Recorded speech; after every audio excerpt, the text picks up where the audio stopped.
ये यह union bank का एटीएम टिंकरेट यूनियन क्लब के बगल में है और यहाँ पे हूटर का आवाज़ आप सुन सकते हैं। और यहाँ पे टिंकरेट सिक्योरिटी की गाड़ी आई है।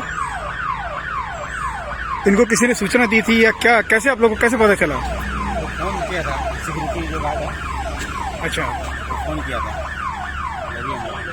तो कितने देर पहले खबर आया था आप लोग को? 10 मिनट 10 मिनट पहले। तो अभी तक कुछ निकल करके आया कि नहीं आया? नहीं।